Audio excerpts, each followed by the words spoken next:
Hola a todos, buenas tardes. Gracias por participar en esta nueva conferencia que nos une, donde vamos a pasar un rato ameno, agradable y sobre todo donde vamos a aprender sobre el tratamiento de la enfermedad y las lesiones de la columna, especialmente orientado hacia las patologías o lesiones que se hacen en los deportistas. Con nosotros la tarde de hoy nos acompaña el doctor Manuel Alvarado, quien es jefe de servicio del hospital, jefe de servicio de neurocirugía en el Hospital San Juan de Dios y quien también labora en el Centro Médico Docente La Trinidad. Buenas tardes, doctor. Bienvenido a usted y bienvenido a todas las personas que la tarde de hoy se dedicaron a ingresar en esta conferencia el día de hoy. Gracias por tu invitación, Juan Pablo, y gracias a Intervértebra, que debo felicitarlos, porque en este momento de pandemia mundial, donde hay una gran limitación en la movilidad de la gente, donde es difícil aprender cosas nuevas o enterarse de situaciones, ustedes están realizando una gran labor didáctica de educación, yo diría que a nivel mundial, porque los está escuchando gente en todas partes del mundo con respecto a patologías de la columna que son tan interesantes y tan importantes. Excelente, doctor. Bueno, le recordamos a toda nuestra audiencia que la dinámica es muy sencilla. Le pedimos que por favor mantenga su micrófono silenciado y le pedimos que las preguntas las pueden ir haciendo a través de la opción del chat. Y una vez que el doctor finalice su conferencia, bueno, iremos respondiendo una a una todas sus preguntas. Entonces, doctor, le invitamos a compartir su pantalla para que comience su exposición y nos presente las láminas que nos tiene preparadas para hoy. Cómo no, gracias, Juan Pablo.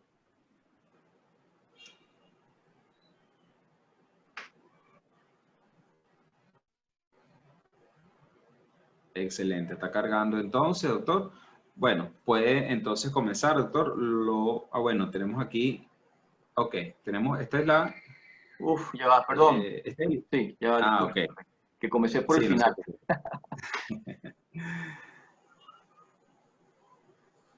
Ok.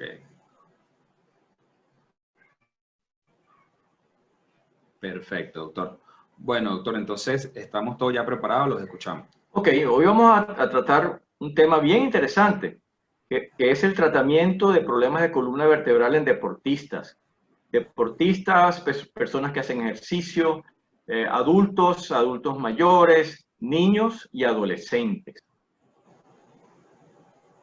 El ejercicio físico definitivamente tiene un gran rol en lo que es la parte sana de la columna. Estimula el desarrollo, la resistencia y la fuerza muscular. Mejora la nutrición del disco intervertebral. Parece increíble, pero mientras más ejercicio hacemos, un ejercicio sano, bien llevado, con buen entrenamiento, permite que el disco se mantenga hidratado, se mantenga saludable y disminuya la velocidad de progresión de la degeneración del mismo. Como dice, detener el proceso degenerativo. Este es un proceso inevitable, todos lo sufrimos, pero si hacemos un ejercicio físico adecuado con una buena nutrición, la progresión de este proceso degenerativo, la velocidad de progresión se reduce significativamente. Y sabemos que libera endorfinas. Esas son sustancias que nos hacen sentir bien, nos produce una sensación de bienestar, de alegría, de satisfacción. Este es un punto bien interesante que quería traer porque realmente es importante para los que hacen deportes, tanto amateur como profesional y en niños y adolescentes. La fractura de la pars interarticularis. La pars interarticularis es el segmento que une una faceta con otra, o sea, una articulación con otra. Este segmento que está aquí es la pars interarticularis. Y lo pueden ver en el dibujo, la pars interarticularis, la fractura de la pars. Lo malo es cuando hay una fractura de la pars, el disco no tiene la suficiente fuerza para mantener la alineación de las vértebras y la vértebra se puede correr hacia adelante, deslizar hacia adelante, que es lo que se llama espondilolistesis. Hay un trabajo bien interesante que salió el año pasado por una organización suiza que se llama OSPINE, donde habla de la incidencia de los efectos de las rupturas de pars interarticularis en los atletas. Revisaron 509 artículos y solamente tomaron 114 porque son los que cumplían con las especificaciones estrictas de la investigación. Podemos ver que el 60% de los atletas con dolor lumbar sufren de esa fractura de la pars interarticularis. Por eso ese punto es tan importante. Y puede verse en clavadistas, 35%, cuando juegan béisbol y softball, casi un 27%, levantamiento de pesas, 20%, velerismo, 18%, ping-pong, que parece increíble, casi un 16%, lucha libre, 14,74%. En este estudio, de 74 jugadores que sufrieron esa fractura de la pars, que se llama espondilolistesis, casi el 95% se sometió a tratamiento conservador y solamente un 5% a tratamiento quirúrgico. Lo bueno de esto es que el 82% de esos atletas, de esos jugadores, pudo regresar a su nivel de juego anterior. El resto o se retiró o no se reportó en el estudio. Ahora, la literatura médica actual, la evidencia que muestra es que estos efectos de pars interarticularis definitivamente es mayor en la población atlética y la mayor incidencia en los pacientes o en las personas que son clavadistas. Lamentablemente no existe todavía un protocolo o un estándar de oro para el tratamiento de estas lesiones y requiere mayor investigación para definir si es mejor un tratamiento conservador o un tratamiento quirúrgico y en el quirúrgico cuál de las cirugías es la mejor. ¿Cuáles son los factores de riesgo de este punto tan importante como es la fractura de la pars? Fíjense, la infancia y la adolescencia, importante, ¿verdad? El ser hombre, deportes y estilo de vida que requieran una hiperextensión repetida y rotación. Hiperextensión significa llevar la columna hacia atrás. Y rotación, pues la rotación de la misma.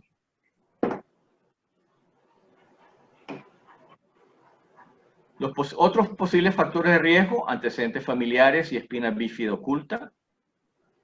Y en los atletas adolescentes, constituyen esta fractura de la pars un 47% de las causas de dolor. De tal manera que si tienen un niño o un adolescente que le duele la región lumbar, es algo en lo que tienen que pensar y pensar seriamente para que sea evaluado. Ahora, ¿por qué es más común en los niños? Sencillo, los huesos todavía están en crecimiento, no están maduros, no están totalmente formados. Las uniones entre el cartílago y el hueso todavía son muy débiles y la corteza del hueso también es muy débil y más delgada.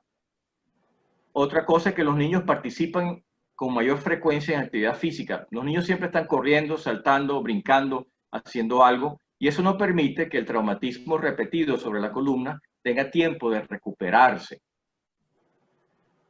Otra razón es que los niños pueden estar sometidos a cargas físicas a las cuales no están adaptados, no están preparados.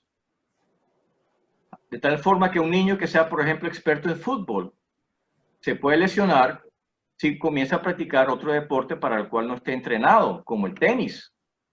A pesar de que el tenis pueda presentar cargas similares. En cambio, en el adulto es menos frecuente, los músculos están más desarrollados, los huesos están más fuertes.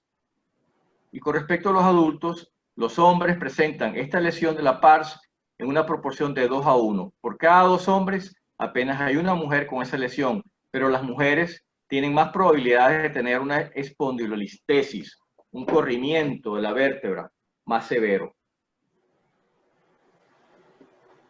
Este es el disco intervertebral. Vértebra, vértebra, el disco en el medio, salen los nervios por los agujeros.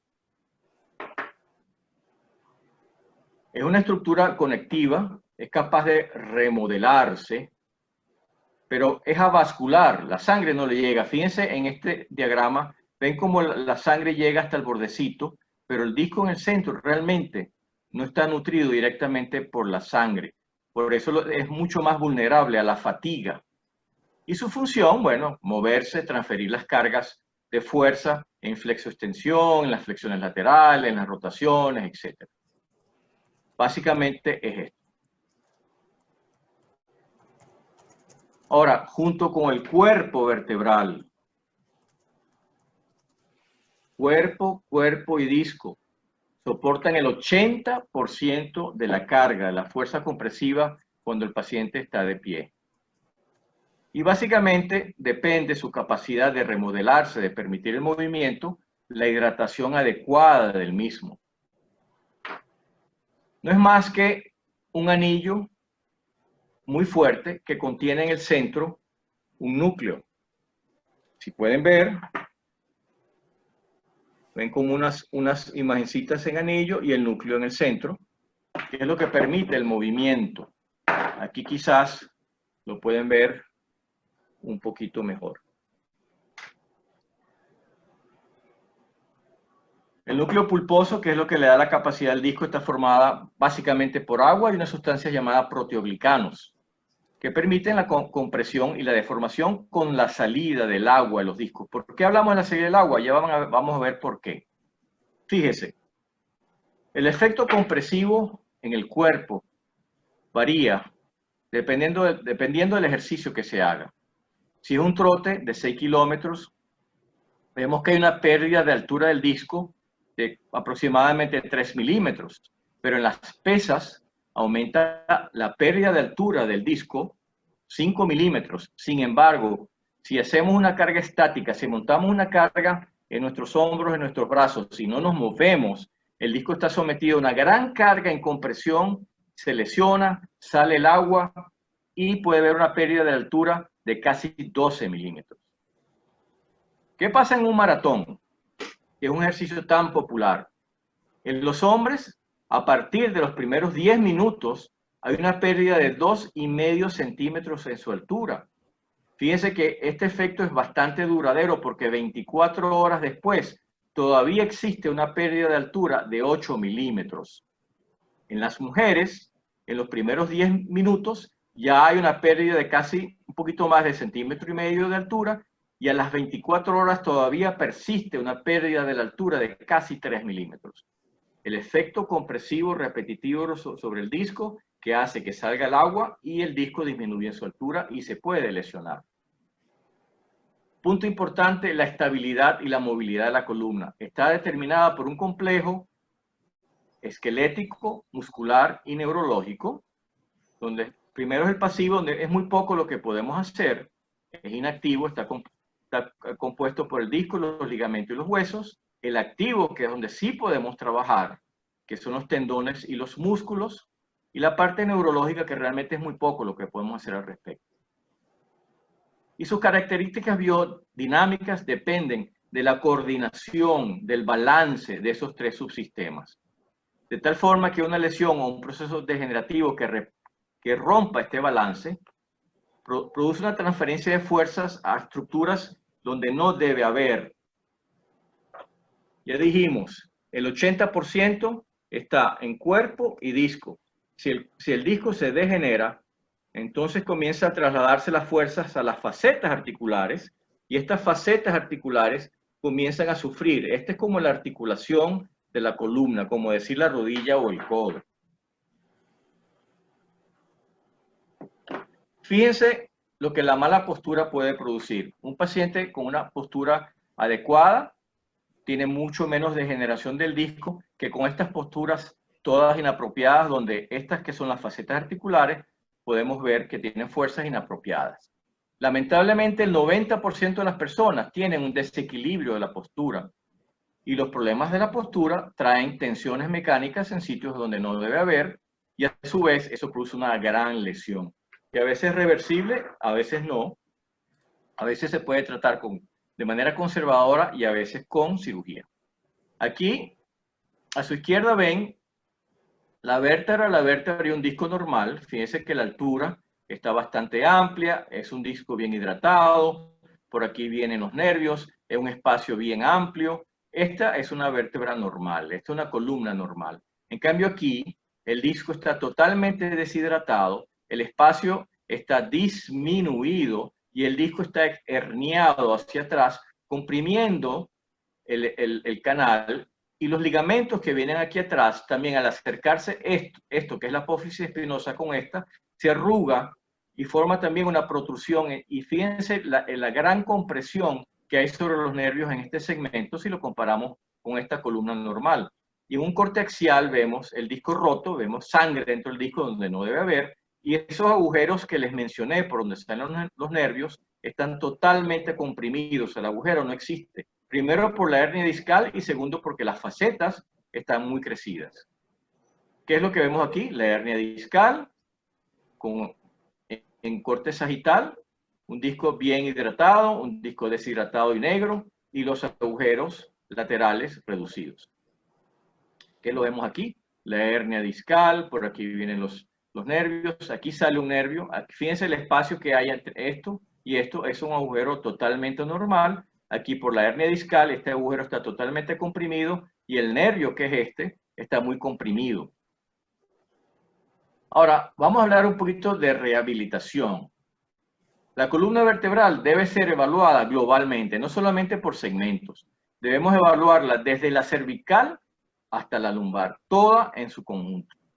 Y debe ser un tratamiento simultáneo para toda la columna, especialmente en los pacientes que hacen ejercicios. Porque si usted va a hacer ejercicio, si va a trotar, si va a jugar tenis, si va a nadar, si va a jugar básquet, no solamente va a mover la columna lumbar, va también a mover la columna cervical y la columna dorsal. Entonces tiene que haber, para que haya una columna estable, tiene que haber movimientos neuromusculares coordinados. Y, como dijimos anteriormente, eso depende de que los tres sistemas funcionen de manera balanceada. ¿Y dónde podemos trabajar? En los activos, en los músculos y los tendones. De tal manera que las lesiones son una complicación. Cuando hay movimientos corporales de alta velocidad, cuando hay colisiones, golpes, choques, contracciones musculares repetidas de alto impacto, puede haber lesiones, ya que el tejido llega a su límite y se puede romper y producir estas lesiones. Por ejemplo, aquí tenemos una imagen de un jugador de béisbol, uno lanzado en el piso, otro saltando por encima. Aquí, con choques, con golpes, contorsiones, puede haber lesiones. En este deporte que es tan popular en países que no son el nuestro, por ejemplo Argentina, Inglaterra, Nueva Zelanda, que el rugby, también puede haber alta incidencia de lesiones. Ya vimos que la zona más frecuente de lesiones se ven en clavadistas, en gimnasia, en fútbol, en natación, en mateo. ¿Por qué golf? Porque los niños, los adolescentes aún no están entrenados. En segundo lugar, golf profesional. Y puede haberse en danzas generales, en béisbol, en básquetbol, en ciclismo, en trote. Fíjese que en todos los deportes puede haber lesiones de la columna. Gimnasia, fútbol. Ahora, el tejido blando, definitivamente los músculos y los ligamentos y los tendones, es un factor primordial para soportar y mover la columna. Una columna sin tejidos solo aguanta 18 kilogramos antes de colapsar. Eso nos da una idea de lo importante que es desarrollar bien los músculos, los tendones y los ligamentos. Ahora, ¿qué significa?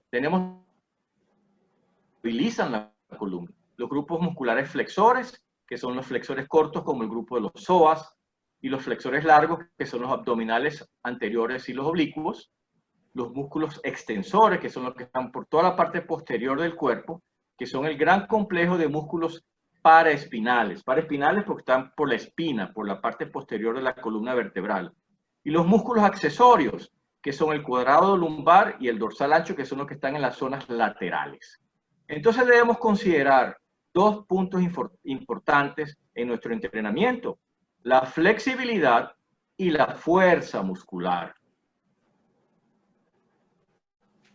Porque eso nos va a permitir una buena estabilización espinal, una buena estabilización de la columna y disminuye las lesiones.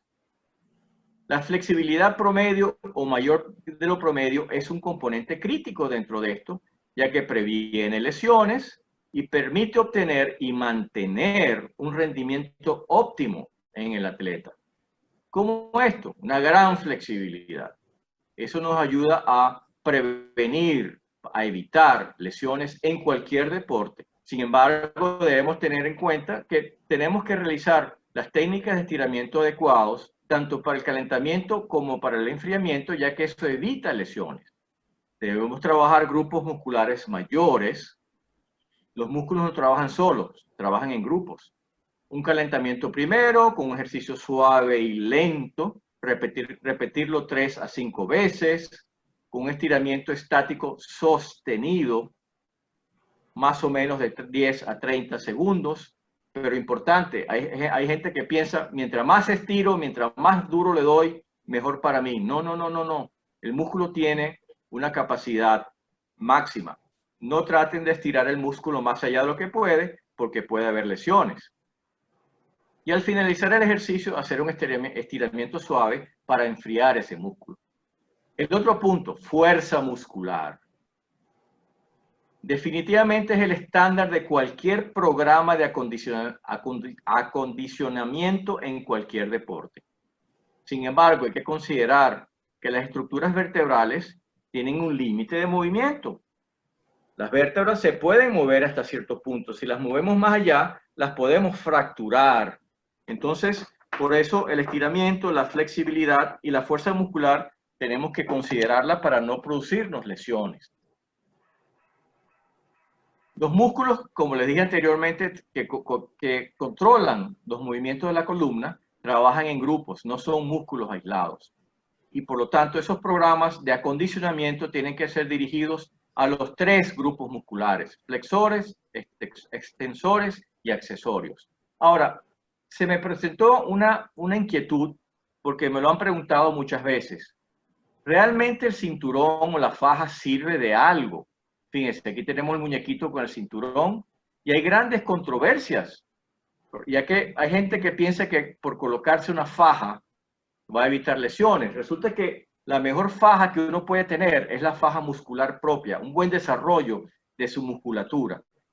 El Instituto Nacional de Seguridad y Salud Ocupacional y la Administración de Seguridad y Salud Ocupacional de Estados Unidos en el año 2000 hizo un gran estudio al respecto y demostró que no existen suficientes estudios que demuestren la efectividad del cinturón.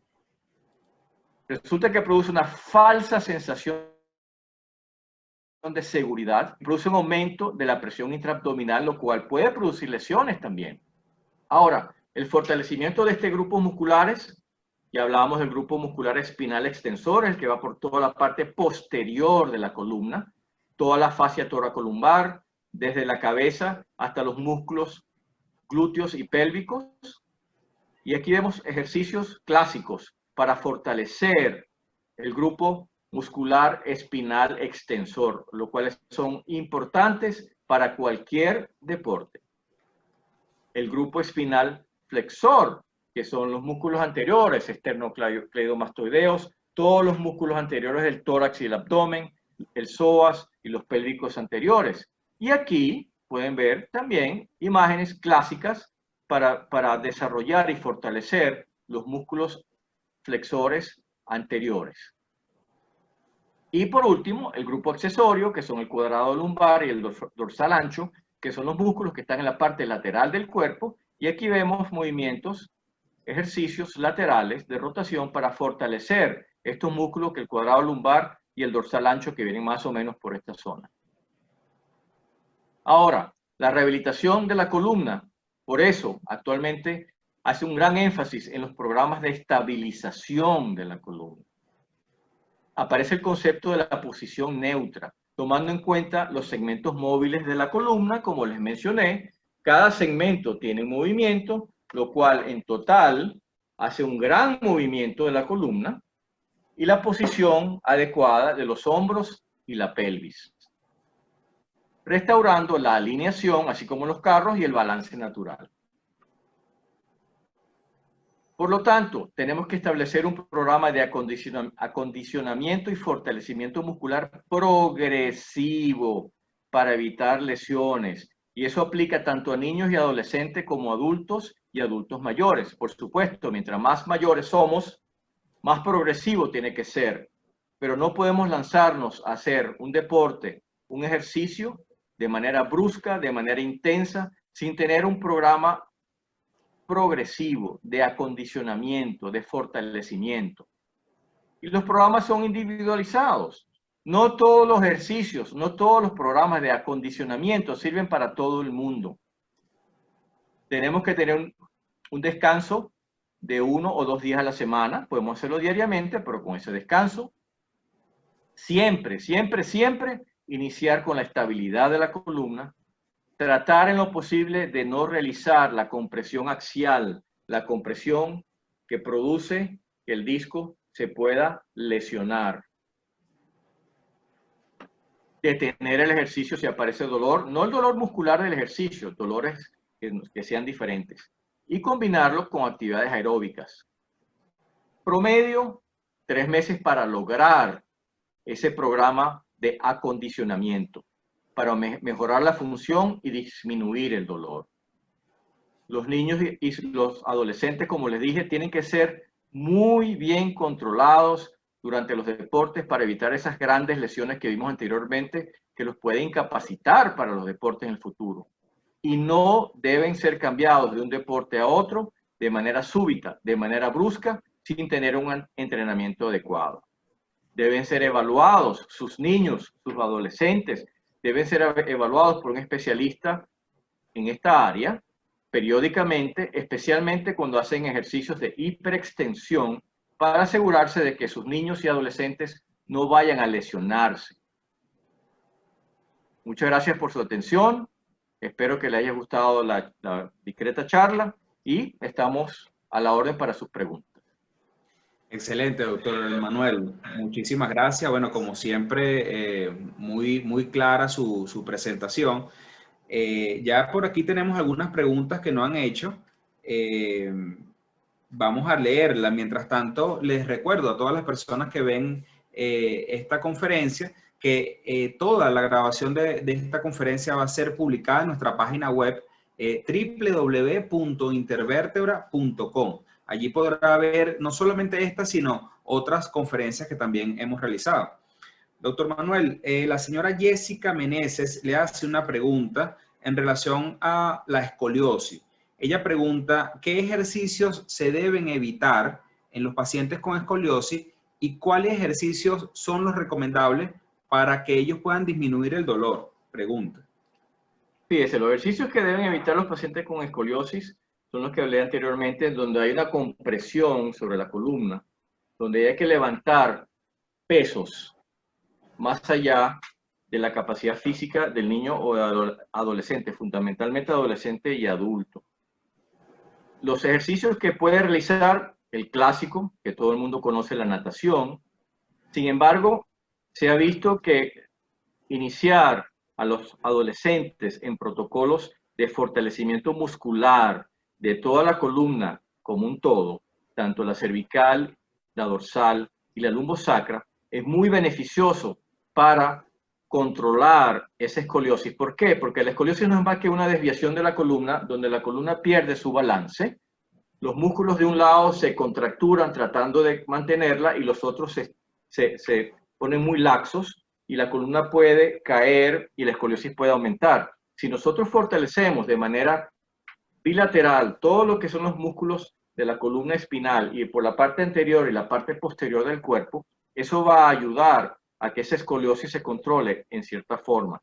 Evitar ante todo los ejercicios que requieran levantar peso donde haya compresión y evitar en lo posible ejercicios de alto impacto. Por ejemplo, el trotar largas distancias es un ejercicio de alto impacto que puede afectar. En cambio, nadar, cuando está nadando, el cuerpo está suspendido en el agua, todos los músculos están trabajando, pero la columna tiene cero compresión y eso ayuda a que la escoliosis no se desestabilice y el grupo muscular como un todo se pueda fortalecer. Perfecto, doctor. Entonces, bueno, a nadar, todas las personas que tengan este tipo de desviaciones, porque bueno, sabemos que le ayuda mucho. ¿Cuánto tiempo de recuperación tiene un paciente que presentó un PARS intravertebral o espondilisis o espondilolistesis? ¿Qué tiempo de recuperación, doctor? Bueno, me imagino que obviamente ya con tratamiento y fisioterapia, porque por sí solo es difícil que una espondilolistesis, bueno, se corrija. Me imagino que con tratamiento, doctor, ¿cuánto tiempo pudiéramos decirle al señor Edwin Bravo que puede tardar su recuperación? Fíjese, ese es un tema bien interesante, porque si nosotros vemos las vértebras, la vértebra es un conducto por donde pasan todos los nervios. Si esas vértebras, vamos a quitar el disco para que lo puedan ver mejor, se desplaza una sobre otra, este conducto y este conducto se reducen. De tal forma que todo depende del grado de espondilolistesis, obviamente producido por la espondilolisis que tenga el paciente. Si el grado es un grado 1, inclusive hasta un grado 2, y no produce mucha sintomatología, puede tratarse de manera conservadora, iniciando un protocolo de fortalecimiento muscular lumbar y abdominal, porque el grupo muscular va a sostener esas vértebras.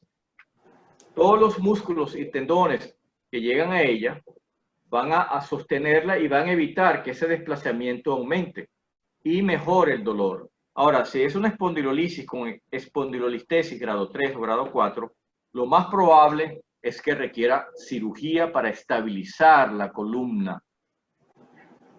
Pero, sin lugar a dudas, todo depende de la clínica del paciente, porque a veces uno ve pacientes con una espondilolistesis grado 1, que es un 25% del desplazamiento, y el paciente tiene muchísimo dolor, muchísimo déficit neurológico con pérdida de fuerza, pérdida de sensibilidad, pérdida de reflejos, y hay que operarlo. En cambio, pacientes con espondilolistesis grado 2, que es mayor que grado 1, que es un 50%, con un canal amplio, y el paciente tiene muy poco dolor, muy poca molestia, y con tratamiento conservador se puede mejorar. Por eso hay que individualizar cada caso. Usted tiene que acudir a su cirujano de columna, su neurocirujano de confianza, para que lo evalúe, para que vea sus imágenes, para que vea cómo están sus reflejos, su fuerza muscular y su sensibilidad y su dolor. Y entonces definir realmente si usted es candidato para tratamiento conservador o para tratamiento quirúrgico. Tratamiento conservador se lleva mínimo 3 meses, promedio 6 meses. Tratamiento quirúrgico depende de la cirugía. Sin embargo, el mayor porcentaje de cirugías por este tipo de patologías, al mes el paciente ya está iniciando su rehabilitación física y luego de terminar su rehabilitación física comienza su protocolo de fortalecimiento muscular. Espero que esta explicación le haya ayudado para aclarar un poquito sus dudas. Sí, creo que sí, doctor, está bastante claro. La señora Evelyn Abdala pregunta lo siguiente. Ella dice, tengo un desplazamiento grado 1 en el E4. ¿Qué tratamiento debería seguir? Y además nos da una información. Practico actividad deportiva desde los 6 años y tengo 61. O sea, una persona con más de 50 años haciendo actividad física. Entre paréntesis, yoga, entrenamientos físicos y caminata. Entonces, la felicito, ella señora. Adelante, doctora. La felicito. Posiblemente, quizás es difícil de saberlo a esta edad, pero el ejercicio durante la infancia haya producido esa espondilolisis, así como les expliqué en la conferencia que acabamos de tener. Yo creo que usted lo está haciendo muy bien. Yo diría que las caminatas también, no tanto trotar, y como le dije anteriormente, debería entrar en un protocolo de fortalecimiento muscular de la región lumbar, que es lo que la va a ayudar que esa sintomatología no progrese y no empeore, porque se va a aguantar más la columna. La ventaja de la edad suya es que la columna se torna cada vez un poquito más rígida y es más difícil de que se desplace una vértebra sobre otra, a menos que haya una lesión importante. Casi todas las espondilolistesis grado 1 de 60 años o más, un buen porcentaje de ellas no requieren cirugía. Pero obviamente depende de la clínica y tiene que acudir a su médico por lo menos una vez al año para que evalúe ese grado y esté seguro de que no esté avanzando. Perfecto, doctor. La señora Mercedes pregunta, un paciente diagnosticado con un síndrome facetario, ¿qué tipo de ejercicios debería hacer? Fíjese, cuando es síndrome facetario, como lo vimos hace ratito, las facetas son esta parte de la columna. son la parte que permiten la unión de una vértebra con otra, además del disco.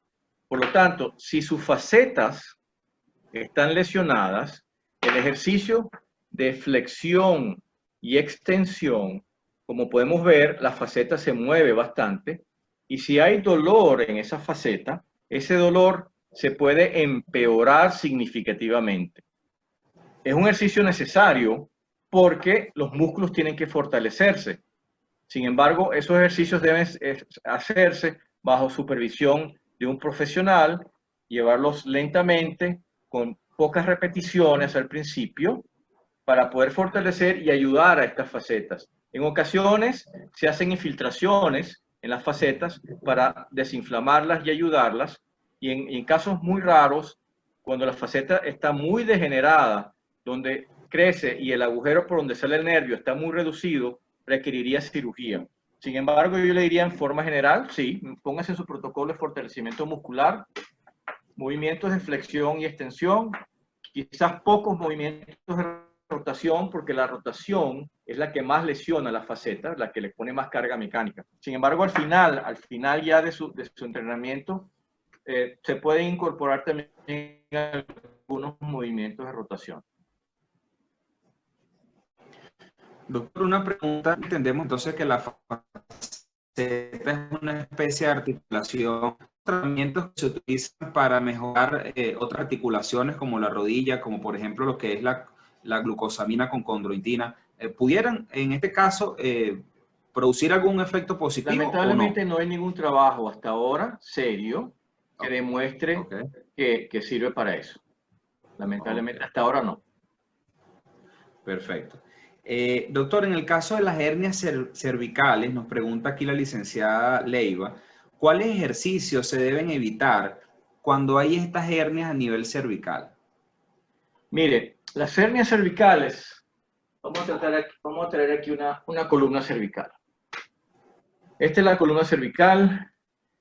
Esto que vemos aquí arriba es el tallo cerebral y sigue hacia abajo como la médula. La médula es el cable principal que lleva el movimiento al resto del cuerpo.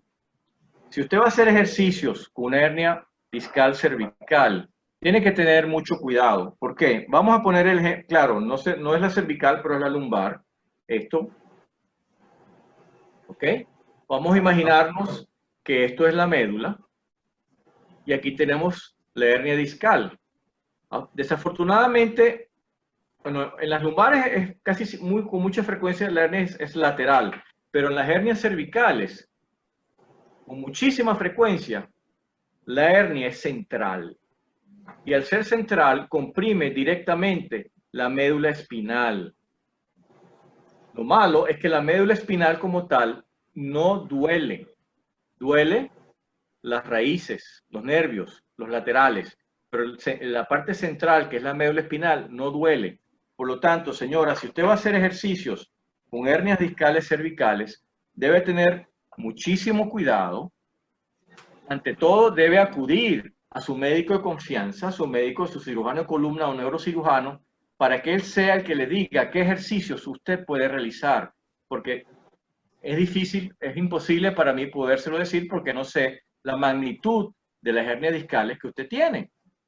Si el médico le dice que puede hacer ejercicios, me supongo, o él debería dirigirla a un centro especializado donde tengan experiencia en este tipo de patologías y le ponga un protocolo de fortalecimiento muscular cervical lento y progresivo para ayudar su columna cervical, pero eso no lo puede iniciar usted solita.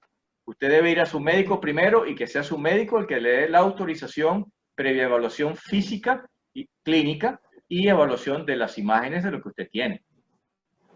Claro, perfecto. Siempre el tratamiento personalizado y bueno, con un buen estudio clínico e imagenológico para poder indicar lo más adecuado. Muy bien, doctor. También nos preguntan aquí que cómo se hidratan los anillos. Mire, los anillos se hidratan como una especie de ósmosis. O sea, porque ya vieron en la imagen que la circulación, la sangre llega hasta el borde, a lo que se llama el platillo. hasta acá. Entonces el disco se hidrata simplemente por presiones. Por eso la importancia de que si la presión es muy elevada en este sentido, el disco pierde la hidratación y lleva tiempo en recuperarse. Que haya un tratamiento específico para hidratar el disco, no lo hay. El tratamiento para hidratar el disco es estar en posición acostada para que el disco pueda expandirse, bajar la presión y entre el líquido de nuevo el disco para que se pueda hidratar. No existe tratamiento que diga me tomo esta pastillita o me inyecto esto para hidratar el disco, sino hacer los ejercicios de manera adecuada y luego llevar un reposo adecuado. Perfecto, doctor. La señora Yelice nos pregunta, ¿cuál ejercicio puede realizar si tiene ligamentos inflamados? La pregunta es, para ella sería, ¿por qué le dijeron que tiene los ligamentos inflamados? Porque para que una persona en la columna tenga los ligamentos inflamados, debe tener otra serie de cosas adicionales, no solamente los ligamentos.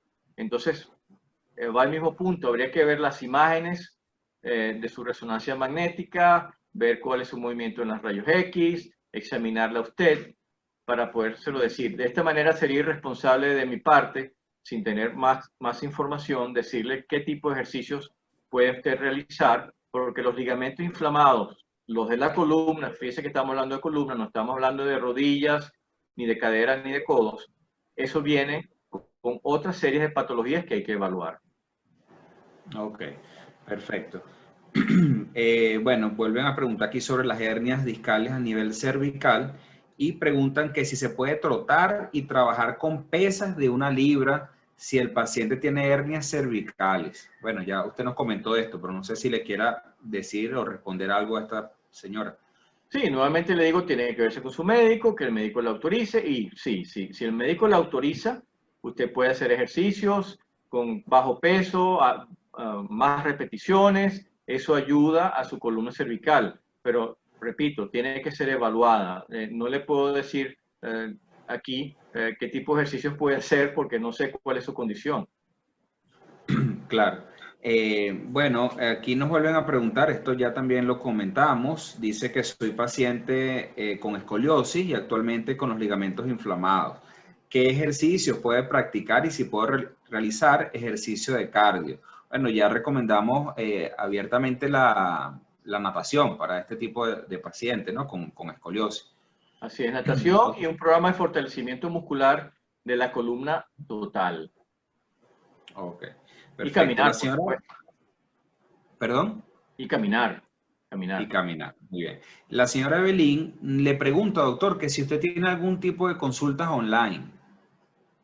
Sí, bueno, sí, a través del el Centro Médico Centro de la Trinidad, que es un sitio donde estoy, además de San Juan de Dios, tiene un sistema de consultas online. Usted se mete en la página web del Centro Médico Centro de la Trinidad, va a consultas online y escoger su especialista, pide su cita y con mucho gusto se puede ver, se pueden descargar imágenes, se puede hacer la consulta con un video, se llena una historia clínica. Sí se puede, sí tengo consulta online con esa modalidad. Ok, perfecto. Aquí hace el doctor una pregunta bien interesante, un tema que se comenta mucho, como lo dice la señora Evelyn, y es el tema del plasma rico en plaqueta. Su aplicación en la columna, ¿qué opina usted en relación a eso? Wow. Fíjese, el plasma rico en plaquetas se pudiera utilizar en los músculos. Plasma rico en plaquetas en los discos intervertebrales todavía no está demostrada su utilidad.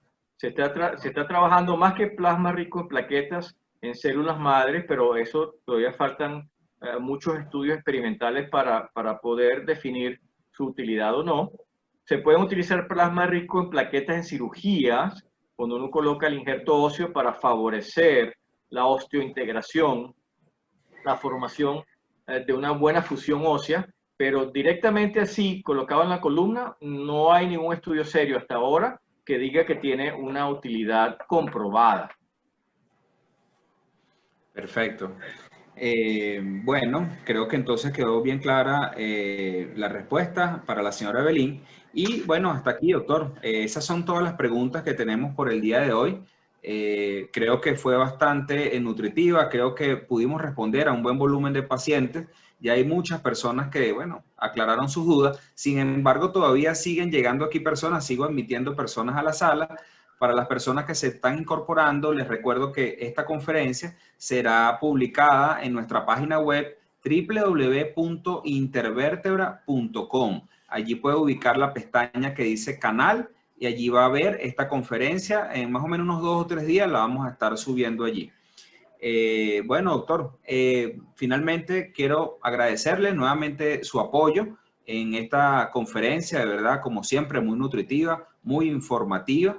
Le invito a que, por favor, si usted puede compartirnos sus redes sociales o su contacto para aquellos pacientes que quieran visitarlo en la consulta para una atención más personal. Sí, bueno, mis redes sociales en Instagram es Dr. Dr. Piso Manuel Piso Alvarado. En vez de ser un puntito, doctor.manuel.alvarado es Piso. Doctor Piso Manuel Piso Alvarado. Esto es en Instagram. En Facebook, okay. Doctor Manuel Alvarado. Y en Instagram, en YouTube, Doctor Manuel Alvarado. Pero se pueden comunicar conmigo por Instagram. No hay ningún problema. Ok, perfecto, doctor. Bueno, nuevamente agradecido con su participación y bueno, agradecido con la excelente audiencia que tuvimos hoy, bastante interactiva. Los invitamos también a seguirnos en nuestro canal de YouTube, Intervertebra. También nos puede seguir en Instagram como @intervertebra piso oficial. Y bueno, les dejo también mi número telefónico, que incluso se los voy a poner aquí en el chat, 0424-267-3991. Estamos también para servirles y manténgase en contacto con nosotros para que pueda participar en las siguientes conferencias. Doctor Manuel, muchísimas gracias nuevamente por su participación. Gracias, Juan Pablo, y gracias a Intervertebra por su invitación. Seguro. Gracias, doctor. Bueno, gracias a todos. Esto fue todo por hoy. Seguimos en contacto en un próximo evento. Feliz noche. Gracias a todos. Feliz noche.